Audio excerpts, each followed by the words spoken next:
Osbert Topan. Ah, simple lang sir eh. Hindi ko isasakripisyo yung pamilya at saka sarili ko para lang magsabi lang kasi ng ano. Yan lang sir. The next, sir. State name, sir. Baynard Tube.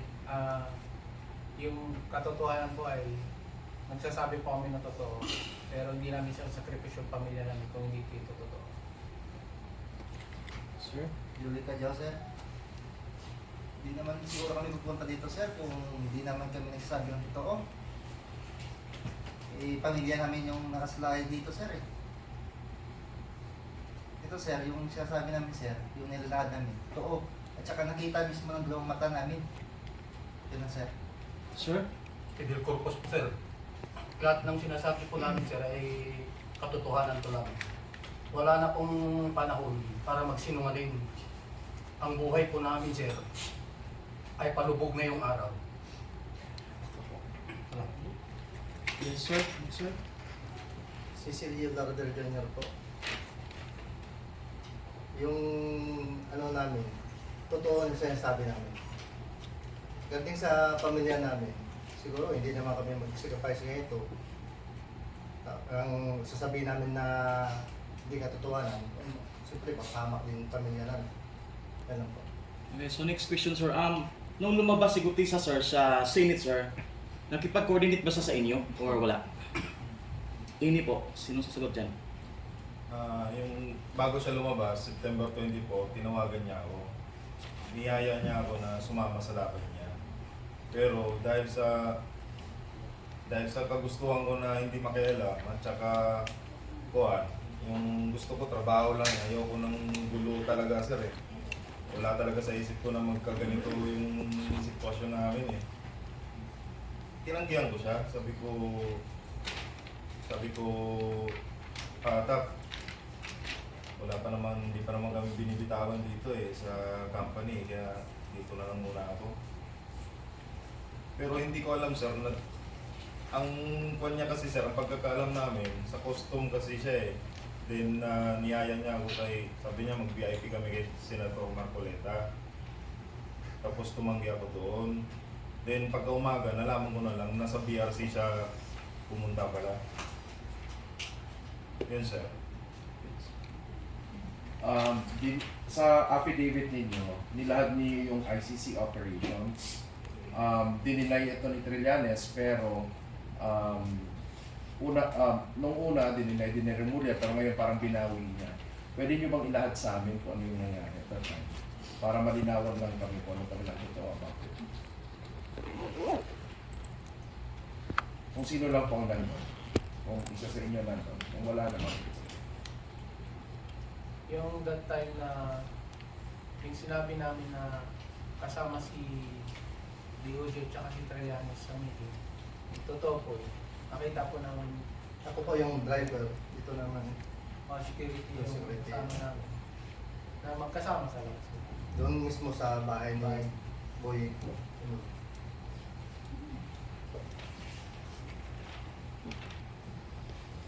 Paano niyo po nalaman na ang pinag-uusapan at that time was yung sa transaction ng ICC?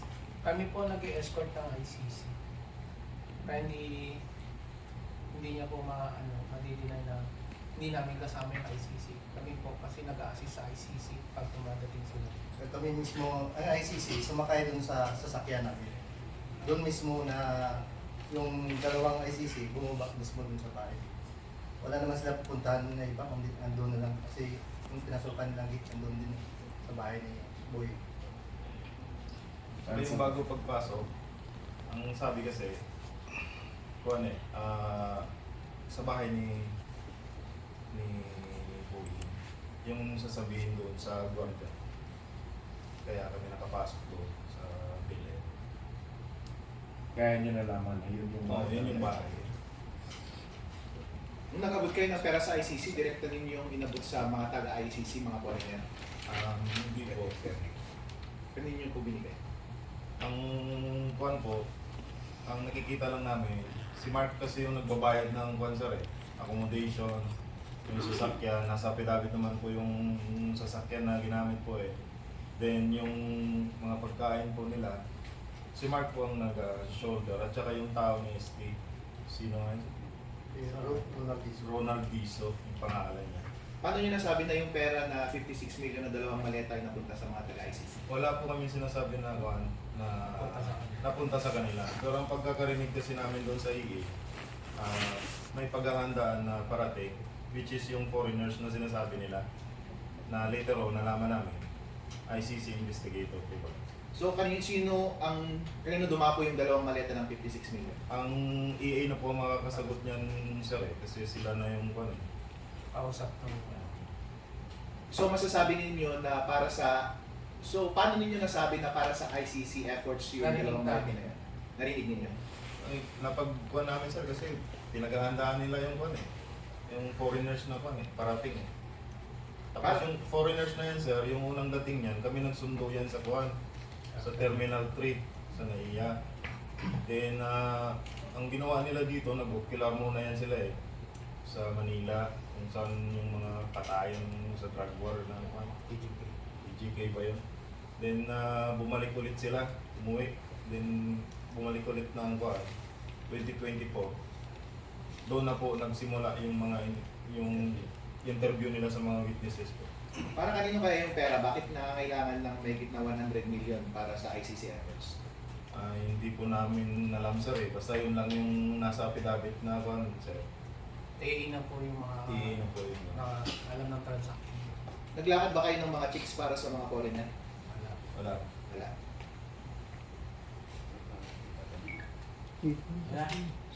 Okay. Sir, yung state kanina, sir, na hinikayat ka ni Gutay sa right. Ano yung pangalan na sir? Rosberg po ako. Rosbert. So, ngayon, sir, bakit ka lumabas? Anong nag-udyok sa'yo? Anong nagtulak? Kasi, sir,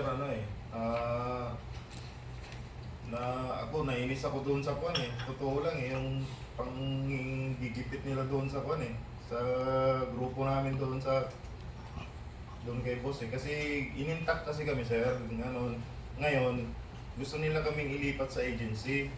Yung mga kasama namin regular alam naman natin pag agency dito, yung benefits hindi naman maganda talaga yung bigay Kaya tapos may pangkukuhan pa na pagka lumabas kayo, sinabi sa amin pag lumabas kayo, sigurado yun yung babagsak yung gobyerno. Kasi kung hindi, babalikan kayo. Siyempre kami, sir, parang bakit ganun kayo? Magkakasama tayo dito Tapos, gusto nila kaming papirmahin ng affidavit na magpapasinungaling doon sa sinasabi ni boss at saka ni Master Tapos Kaya nag-decide po kami na sabi na po ng totoo. Okay, so, sir, bago kayo lumabas lahat, sir, sinecure nyo na ba yung safety ng mahal sa buhay nyo po? Ini po. Yes po. Okay, question guys. Supportive naman po sila sa ginagawa. Yes po. Yes, sir. Good morning, sir. At bago kayo, mula nung lumabas kayo, lahat kayo, may natatanggap na ba kayong pagbabanta sa inyong pamilya? Bago pa lang kami lumabas, sir, may mga may mga message tawag na sa amin. So, itong laban ninyo na ito, kahit saan kayo makarating, sa Senado man o sa Congress, ano na yun, hindi na mababalik-baliktad basta tuloy-tuloy na ito. Yes, sir. Yes. Okay, punta po tayo doon sa part ng affidavit ninyo na nag-deliver kayo doon sa COMELEC Chairman, Attorney George Garcia. Pwede niyo po bang bigyan kami ng konti pang detalye aside sa nakasulat sa affidavit? Actually, hindi naman kami nag-deliver. Nag-meeting si Kong Saldi sa Maygas. Then after ng meeting, nakita namin ng buong team na may tinatransfer dun sa sasakyan. Sir George. Buong team po yung na security ni boss na nakita. Kasi yung sir, yung sa Maydas, makikita nyo may parking lot doon sa mga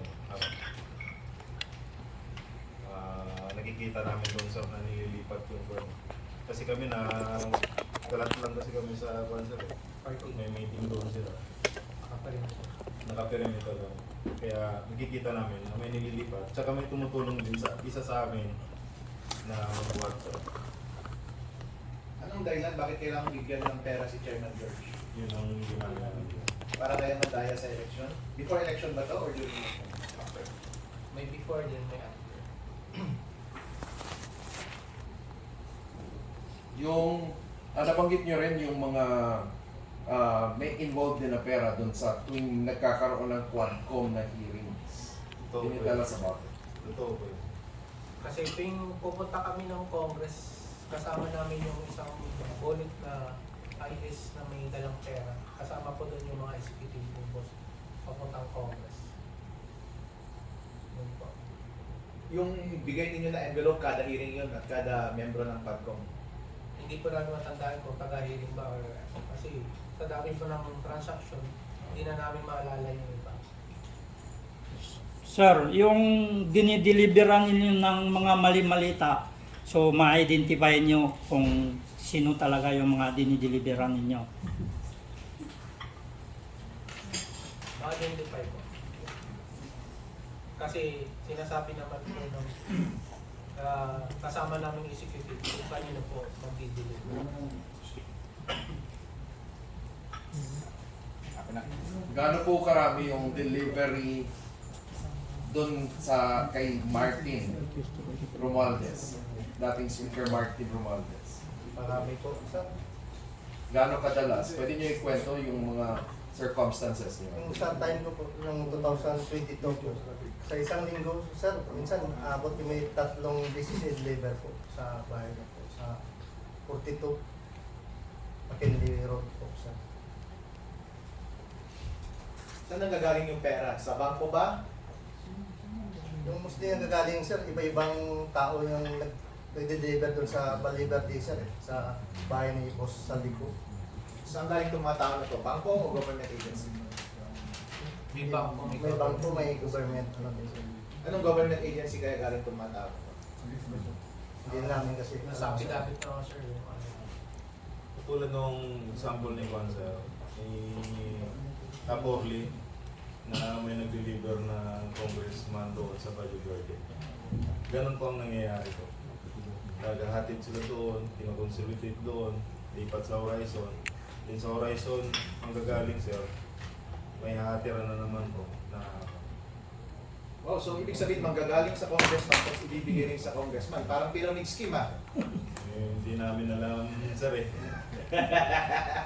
Ano to, ma-kickback kayo ng congressman to tapos kailangan nilang magremita sa kanilang big boss. Sir. Ano isang facilitator ba? Parang ganun.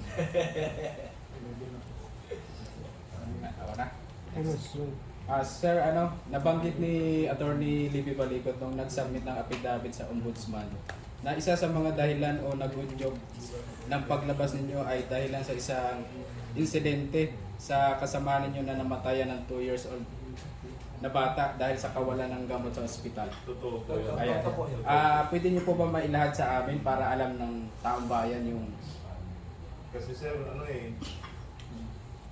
apektado rin talaga kami sir, apektado rin kami sa corruption na nangyayari. Yan mo, pa-hospital kami. Yung asawa ko nanganak, 200 plus yung bill, tapos yung makaltas lang, 24 sa pillar. Parang napaka-unfair naman po ng buwan. Tapos monthly kami, nagbabayad kami ng buwan. Bill, parang po na rin namin apektado tayo lahat sa corruption talaga. Sir, Sir? Everson, Sige, sige. Sir Everson, sir, na nag-deliver kayo ng mali-malita. Unang deliver nyo, hindi ba kayo nagduda? Hindi kami Sir, kasi nagsudas. bayanan to sa boss namin, sir. Boss Sandy po. Grabe pong yaman mo. Wala mo lang question sa sarili nyo na, saan kayo silang galing ang pera na to? Oo. Sir, yung trabaho lang kami sir hindi kami nagtatanong ng yan. So ganun ang mindset ng mga Marines. Kung trabaho lang, walang pakialam magkibis, di ba? Until na parang nakonsensya kayo, ito na. Pinalabas yung naangkot na katotohanan, parang something like that. Nung lumabas sir, na kuha namin na doon pala galing yung mga pera na nililiver namin pinatid. So ngayon sir, paglabas ninyo, gusto ninyong matulukan na itong corruption na ito. So saan ahensya ng gobyerno may tiwala kayo na makarating to? Sa Senado or sa Congress na may imbestigahan to? Dahil saan, sir, kung saan makatulong. Para matapos na yung mga... Basta wala kayong pinipili. Yes, sir. Kasi sa kabila, taong bayan lang ang pinagkakatiwalaan nila. Pero nakita natin yung pattern, di ba? Na parang tinatagal, tapos instead na imbestigahan yung allegations, parang kayo yung pinapa-imbestigahan, hinahanapan ng butas. So, ang tanong rito, kasi ang importante dito may allegations, so dapat may formal na scrutiny na mangyayari. Sure. Pero hindi nangyayari yon. So, ang tanong ko, ano kaya kinakatakutan? Kapag ito na ilabas, nagkaroon ng formal na hearing, tapos na scrutinize, maglabas ng ebidensya, meron pa bang, aside sa affidavit, makikita natin na talagang, may expose yung corruption na nangyayari? Yes sir. Marami pang ebidensya na pwede. Baka marami pa kami may turo sir pag nakita namin sila doon. Kasi yung sa affidavit, kulang pa nga yun sir eh. Hindi lang namin kilala yung iba eh. Sir, may balita kami paglabas ninyo, meron pa daw gustong lumabas din na katulad ninyo na gusto rin maglahad. Pwede ba ninyong may sa amin? Kung may katotohanan yun? Totoo yun po, sir. Pero darating araw makiala din sila. Sir, as you all know, sir, si Senator Lacson, Blue Ribbon Chairman. Then, it's turned out na meron siyang pahayag to discredit the 18 Marines. Ano po yung masasabi niyo po? Ini po sa inyo. Hindi naman po nadapa kami nung una, hindi na po kami babangon. Katulad ng sabi ko po, ang buhay namin ay palubog na yung araw. Kung mayroong mang tamang pagkakataon para maglahad kami ng katotohanan, ito na siguro. Kaya samahan niyo po kami sa aming nilahad na katotohanan sapagkat totoo po yung aming sinasabi. Katotohanan lang po ang aming sinasabi. Kung nagkamali man po kami sa aming serbisyo noon, ito na siguro yung tamang pagkakataon para makabawi po kami. Salamat po. Bakit? Pwede ko bang malaman? Oh, Yes, sir. Romel. Yes, sir. Di ba ikaw yung Yes, sir. sumusuntok sa akin ng chief of staff? No, sir. Yung chief of staff, kasama ko yun. Galing mo, so, kailan ka nag-retire? 2017, sir. 2017? Yes, sir. So, anong rank mo nung nag-retire ka? Master Sergeant, sir. Hindi ka nag-first sergeant? Pero nag-retire ka. Yes, sir. So, ikaw, nag-awol ka ba? Yes, sir. Ilang araw? Ano lang, sir? Madali lang, sir. Ganun naman tayo, may awol-awol, hindi kayo pinatawad. Hindi na, sir. Yan na yung order. Pero gusto mo pa sana bumalik. Yes, sir. Yung time Anong unit mo? Ulitin ba rin, sir? Saan nga? Saan nga? Pasensya na kayo ah. Yes, sir. Saan unit ka? 11 battalion, sir. 11 saan? Yung time na yun, sir, sa Sambuanga. Sambuanga. Saan doon? Yung sa ano, sir? Anong rank mo na? 5-8, sir. Ikaw. Yung BLT na dyan. Saan? Tawi-tawi sir. Saan doon? Ay, anong rank mo na? Private sir. Anong kaso mo? Deserter sir. Settle awol. Deserter sir, 90 sir. Anong rank mo na? Battalion, sir. Saan? Sa Pumarsulo, sir. Sulod? Ay, sir. Sulo. Anong rank mo na? Private, sir. Anong oras ka na? Anong year? Ano yan, sir? 2021? Ang bago lang, ikaw. 2001 sir. Classmate pa kayo? Hindi sir. Sir, Bernardo Sir, MB7 sir, Malimbang sir. Alimbang. Yes sir. Anong rank mo na mamalis? Corporal sir. Anong kaso? Administrative sir. Admin. Yes. Ube. Wopan sir. Buban. MBLP 2 sir sa Cotabato sir. Sabato. Yes sir. Cotabato City. Kita ba tayo doon? Hindi sir eh. 2001 pa ako doon. Ito, siyang sumusuntok sa akin ng Chico Gusto ko. Pag nagkamali ako, siyang sumusuntok sa akin. Ito ako ngayon. Sir. Kasi, kalimut. Ako kakalimutan ko yung pag-awal ninyo, pero yung pagsabi niyan, totoo, makabawi kayo. Yes, sir. Talagang ma-inspire kayo. Kaya maniwala na tinatakoy kayo. Yes, sir. Yes, sir.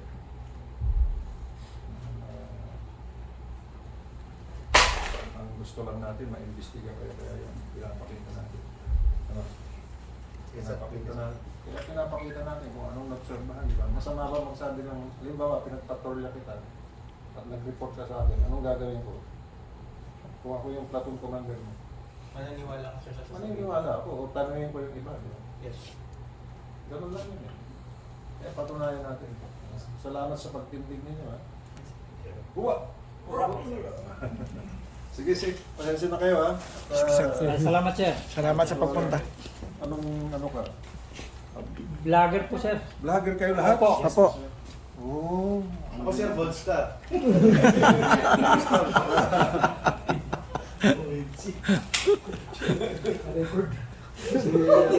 Gold-star ka ba? Gusto mo ng ebidensya, boss. Si Vice Mayor naman, oh. Okay, tuloy tayo. Last press ko natin, may nagsabi na personally nag-deliver dun sa Ilocos. Nandito ba yun? Yes, sir. Pwede ikwento natin ngayon, guys? Sir? Sir, ito po yung nangyari, sir. Nagsabi si boss na dadalhin kami sa Ilocos. Para po kay Bibim po. So, nag-ready siya ng 5 maleta. Sinakay po ito sa King Air. Diyan po sa Denver. Kasama ko po si Kong Saldi paghatid sa Ilocos. So, nasa affidavit to, sir, I'm sure meron kayong supported evidence regarding sa ano na to? Yes po. Okay. So, next, guys. Sir, ano po reaction nyo sa sinabi ni Sec Eduardo Año kahapon sa final niya doon sa DOJ kahapon na wala daw katotohanan yung nakatanggap siya ng NBIL? Hindi, ano po, simple po. Wala daw katotohanan na nakatanggap siya si Sec Eduardo Año. Paano walang katotohanan eh, nakita ng team namin na nandun din siya sa meeting sa townhouse. Paglabas, may Paglabas. dala na siya na Hindi envelope, paper bag. Peter Bag. Sir, doon sa affidavit din nyo, meron kayong delivery sa mga media and mga trolls. Can you tell us more about it po, yung delivery? Gaano kadalas yung deliveries nyo? At if possible, can you name those media personalities kaya na nakatanggap? meron, sir. Mga ilang Pero days po sa kayo? tamang panahon na siguro yung Yung mga pangalan siguro po sa mga media. Sir, follow up lang po doon sa lamang maleta. Doon po sa lamang maleta, magkano po yung laman doon, sir? Hindi ko po, Yung rough estimate na lang po, sir. yung isang maleta hindi ko kayang buhatin. So kailangan ko ng kasama. Bigat yung 50 million. Alam ko kasi nagtrabaho ako sa bangko eh. Pero sir, yung rough Buwas rin estimate kami lang ng po pera. Estimate ko nasa 50 pataas. Ang isang laman ng isang maleta. Sir, paglabas ninyo, may kontak kayo kay Congressman Saldico. Na alam niya yung paglabas ninyo. Hindi po. Pagdating ninyo kay Congressman Saldico, kayo mga active pa o walang active sa inyo? May active sa amin yung mga PNP. Yung the rest na sa armed forces, may retired. Tsaka hindi naka-retired. So, kayo lang talaga yung pinagkakatiwalaan na magde-deliver. Meron kayong mga kasama, sabi ninyo, na mga PNP. Nakakalapit ba sa pera yung mga PNP na yun? O kayo lang talagang nakakalapit doon? Lahat po kami ng security ni Kong Saldi nakakalapit po. rotation kasi Rotation yung yung duty. detail namin eh. Pero mga PNP hindi nakakalapit doon. Lahat ng Kasama security sila. kasama po. Rotation yung detail namin sa araw-araw. Yun lang po. Gaano karami po yung security detail niyo? Kay Juan kasi buong family na po yung Juan eh. Yung 90 plus na Juan, sinabi ni Tapoli. Pero kay boss, nasa 30 plus sa isang araw. Kaya 30 plus yun kasi hati-hati. Security, yung sinasabi na maghahatid ng basura, tsaka may iba pang transaction na paisa-isa lang yung dinadala ng mga ibang congressman. Sir, ano po? Sir, pong reaction nyo na kakasuhan daw po ni Trillanes yung 18 Marines na naglabas po ng ano ngayon, issue ng mali-maleta. Kahit sino po sa inyo sir sumagot po. Una-una sir, siyempre, madismaya ka kasi naglalahad ka ng katotohanan talaga. Tapos bigla nang darating yung nakakasuhan ka. Pero na-expect naman namin yan, ganyan talaga mangyayari. Pa rin kami, ituloy pa rin namin kung anong dadatan. Sir, follow-up ko lang sir. Sa dami ng mga nagkakaso sa inyo ngayon, and for sure meron pang mga parating na mga kaso na ipa-file sa inyo. So, for me parang tuloy na ba ito ba kahit anong gagawin nilang intimidation, pressure, whatsoever, threat, wala na ba pong recantation to? Tuloy na kahit hanggang dulo. Yes po. Sir, tanong ko lang po, si Trillanes, hindi ko ba siya nakatanggap? Nakatanggap po yan.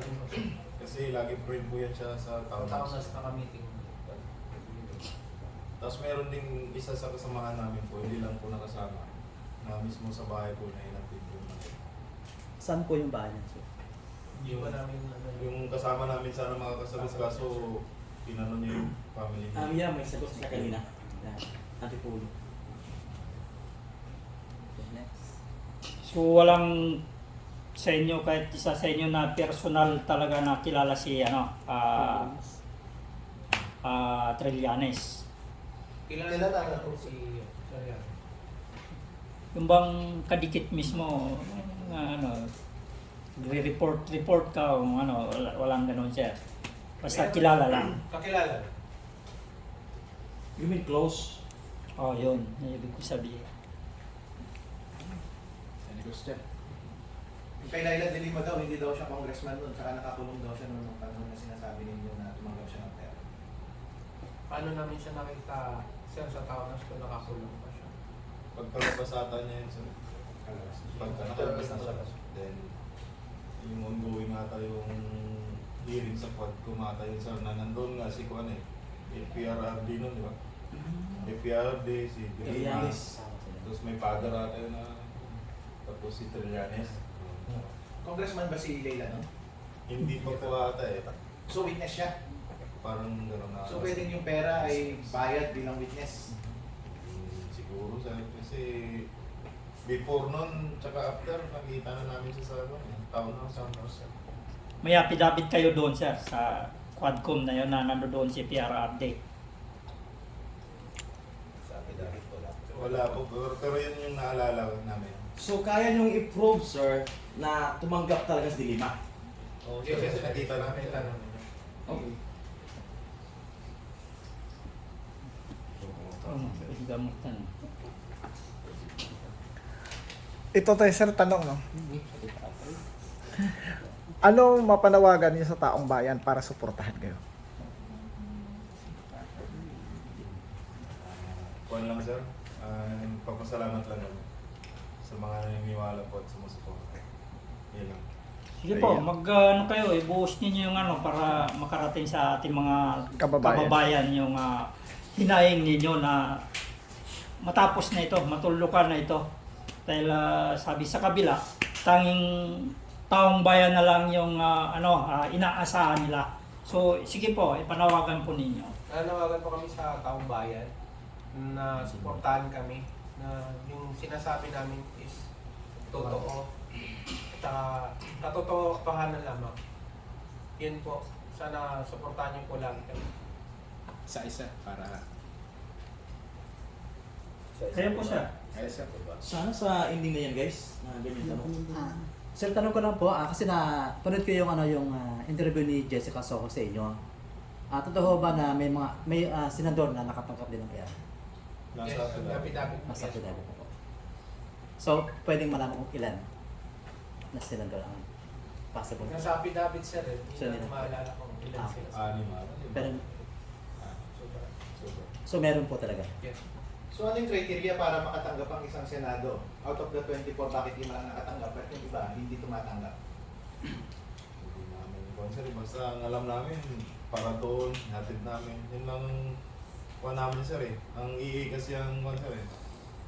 Pag-communicate sa kanila, then kami, sabihin na, hatid natin to doon kay Senator Juan. Kung ano lang ang sinasabi ni Congressman. Yes sir, at saka ng EA sir. Sa affidavit ninyo, si Erwin Tulfo nandun, naka-receive siya ng pera nung kay congressman tsaka nung senator din siya. Ano kayang kapalit nun? Hindi Hindi namin alam sir. Kung ano talaga. Basta lahat yan ay supported na ebidensya.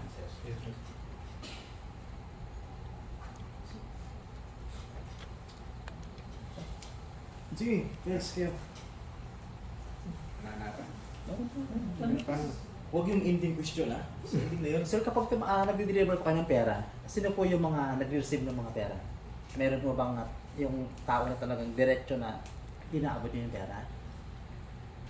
Meron pong executive nila nagre-receive, pero din sila na mismo yung nagre-receive. So nasa affidavit na din po, hindi nyo pwedeng sabihin. Yes. So kanina may binanggit na pangalan Mark at saka sino ba yung isa? Paul. So kilala ninyo yung tao na yan. Yes po.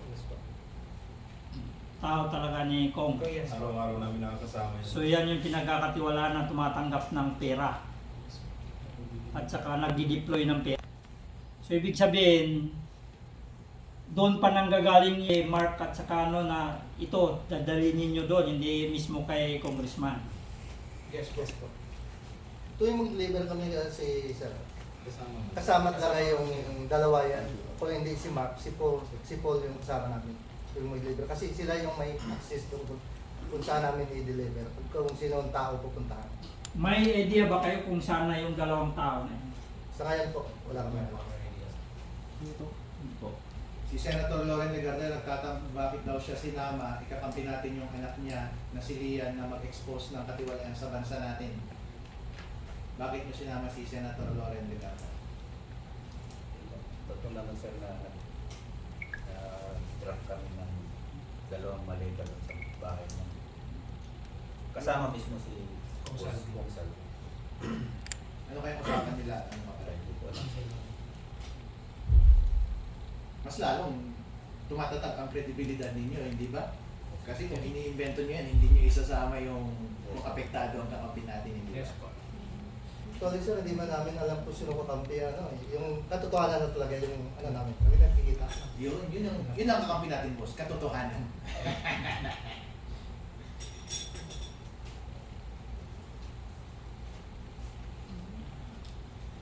Okay, sir, question po. Aside po kay may idea ba tayo kung sino talaga yung pinaka-punot dulo ng lahat?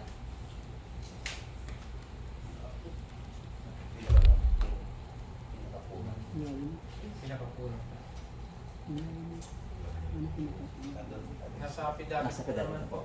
So ngayon, ang sinasabi ninyo, katotohanan lang lahat ang sinasabi ninyo. So alam ko, pagka sinasabi ninyong katotohanan lang lahat yung nilalahad ninyo, ibig sabihin kahit saan tayo makakarating, hindi yun hindi kayo pwedeng umatras. Yes, Yes. Kasi nandiyan na, kasama na din yung pamilya ninyo dyan. Yes po. So kailangan katotohanan na lang lahat. Yan po.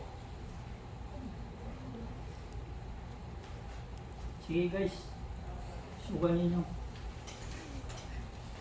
Okay sir, kanina nabanggit natin na may mga senador na nabigyan ng pera, right?